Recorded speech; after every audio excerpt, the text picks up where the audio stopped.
বাড়ছে গুমতি নদীর পানি, দুই তীরের মানুষের আতঙ্ক বিরাজ করছে। আমি আছি এখন কুমিল্লা গুমতি নদীর পারে।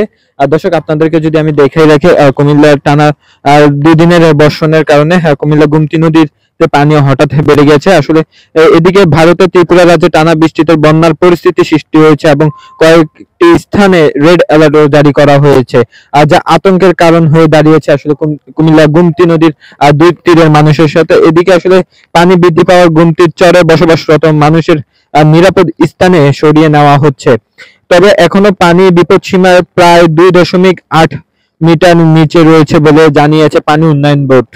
পানি উন্নয়ন বোর্ডের নির্বাহী প্রকৌশলী খান মোহাম্মদ অলিউজ্জামান এই তথ্য নিশ্চিত করেন। আসলে তিনি বার্তা 24 কে বলেন, কোনো পূর্বাভাস ছাড়াই ব্যাপক বৃষ্টিপাত হয়েছে।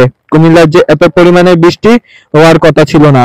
আসলে বুধবার দুপুর 12টায় সরেজমিনে আসলে কুমিল্লা গুমতি নদী এই চাঁদপুর বীচ সংগ্রাস এলাকা সহ বিভিন্ন জায়গা ঘুরে দেখা যায় বিভিন্ন স্থানে চরাঞ্চলে পানিতে তলিয়ে গেছে।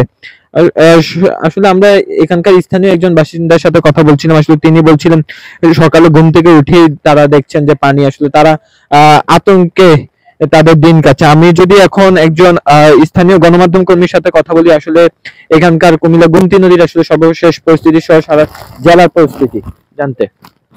ধন্যবাদ রাফি। আসলে আমরা কিন্তু আজকে সকাল থেকেই এখানে কিন্তু ছিলাম, এই গুমতি নদীর পানি কিন্তু এখানে দেখছিলাম। কিন্তু আমি যেটা যে লক্ষ্য করেছি, এই গুমতি নদীর স্রোত কিন্তু মারাত্মকভাবে বেড়েছে। কারণ আমরা যে কিছুদিন আগে যে যখন এখানে এসেছিলাম তখন এমন স্রোত দেখিনি। তবে এই স্রোত দেখে আমার ভয় হচ্ছে না 24-এর সেই দিনগুলো আবারও ফিরে আসে। কারণ কুমিল্লার দুই তীরের মানুষ কিন্তু এখনো বন্যার সেই ক্ষতি এখনো কাটিয়ে উঠতে পারেনি। তাই কিন্তু আমি আতঙ্কে আছি, কিংবা আমার মধ্যে ভয় হচ্ছে সেই কুমিল্লাবাসী কি সেই দিনগুলো আবার ফিরে পায় কিনা। এছাড়া যে পানি উন্নয়ন বোর্ড যেটা যে বলছে যে আজকে বিকাল নাগাদ কিন্তু যে শিওর হতে পারে যে এখানে যে পানি যে কতটুকু আসলে বাড়বে। কারণ ভারতের উজানের পানি কিন্তু এখানে আসতে প্রায় 18 ঘন্টা সময় লাগে। সেই সময়টা যদি যে তারা কিন্তু বলছে আজকে বিকাল নাগাদ সেই সময় হবে, এবং এতে কিন্তু গুমতির পানি বোঝা যাবে আসলে গুমতির পানি কেমন বাড়ছে। তারা কিন্তু বিপদের আশঙ্কা করছেন। তবে আমি স্থানীয় দুই পাড়ের বাসিন্দারা দেখেছিলাম, তারা কিন্তু উপরে উঠে নিরাপদ স্থানে সরে যাচ্ছেন। যে এর কারণে কিন্তু গুমতির দুই পাড়ের বাসিন্দারা তাদের যে যে গতবারে যে ক্ষতি হয়েছিল, যে এবার কিন্তু তেমন ক্ষতি হবে না, কারণ তারা আগে থেকে সতর্ক অবস্থানে রয়েছেন। এছাড়াও যদি কুমিল্লার যে গুমতির দুই পাড়ে এইচএসসি পরীক্ষার যদি কথা বলে, তারাও কিন্তু যে মারাত্মক যে চিন্তিত হয়ে আছে, কারণ তাদের কালকে এই পরীক্ষা। তারা এই বৃষ্টিতে এই ভোগান্তির মধ্যে এত ভয় উৎকণ্ঠায় কিভাবে পরীক্ষায় বসবে। সব দিক দিয়ে কিন্তু আমরা যে ফেনীতে যে পরিস্থিতি, ফেনী থেকে কুমিল্লা আসতে কিন্তু বেশি দেরি নেই, তাই আমরা কিন্তু আতঙ্কে রয়েছি। কুমিল্লাবাসী আতঙ্কে রয়েছেন, কুমিল্লার দুই পাড়ের মানুষ আতঙ্কে রয়েছেন।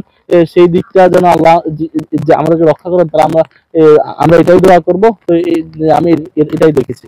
আসলে এইচএসসি পরীক্ষার্থীদের সাথে কথা বলছিলাম, তারা যেমনটি বলছিল যে এখানে প্রায় কয়েকশো মতো এইচএসসি পরীক্ষার্থী আছে গুমতির তীরে, তারা বসবাস করে।